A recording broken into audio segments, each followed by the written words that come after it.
Welcome back. In this video, we'll be discussing the monthly summary documents in a lot more detail.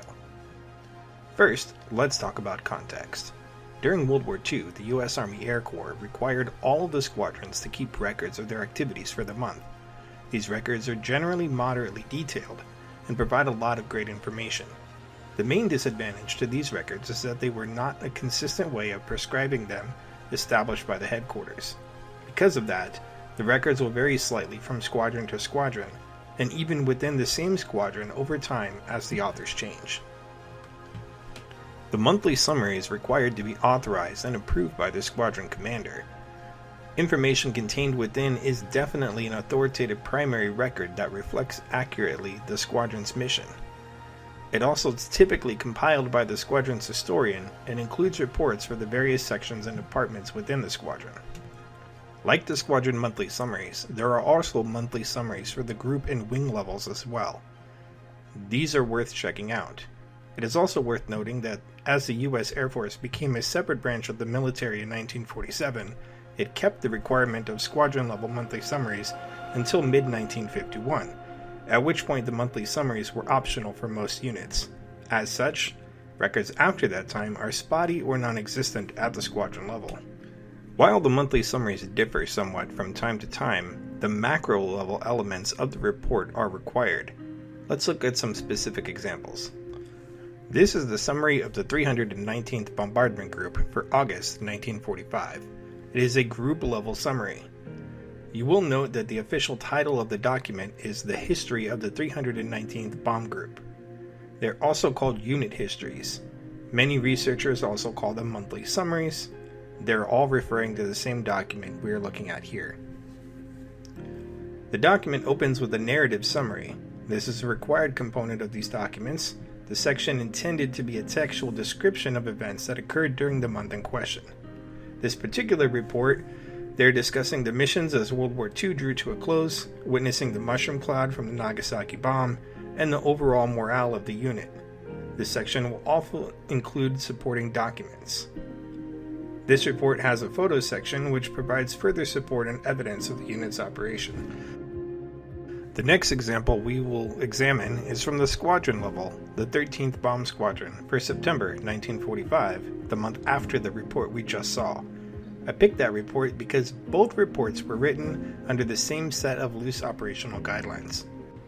The report also starts out with an operational narrative of the squadron's activities for the month, mostly discussing the shift in operational missions from combat missions to patrol missions as the squadron was assigned to be part of the occupational forces in Japan. The next section is an administration narrative. This section largely covers personnel assignment to key positions within the squadron, as well as unit size, strength, and combat readiness. Other features of this section are promotions, demotions, awards, and furloughs and leave of absences. The next section is personal and local interest. This is largely just things that are going on around the base. It talks about the unit morale, what they ate, weather events, and the change in unit commanders, giving the bios of each person, as the change was noted in the administrative section earlier. The appendix includes reports from other officers, starting with reports from the intelligence officer, the mess officer, the ordnance officer, the supply officer, the operations officer, the communications officer, the armament officer, and the acting adjutant. After that, the report concludes with the bibliography of supporting documents. Let's look at one more example, this time a squadron report from the 13th Bomb Squadron again, but this time from January 1950. So it's the same squadron we just looked at, but 5 years later. This report opens with the historical officer's statement of accuracy and is followed by the intelligence officer's foreword. It's also an organizational chart. On all of these are preface documents. Then the report moves on to Section 1, the narrative summary, and goes into the personnel of the squadron, the operation and training, then intelligence, maintenance, supply, communications, and armament. Section 2 is the appendix. This section starts with a roster of the squadron's officers. Then there's a roster of the squadron's enlisted personnel.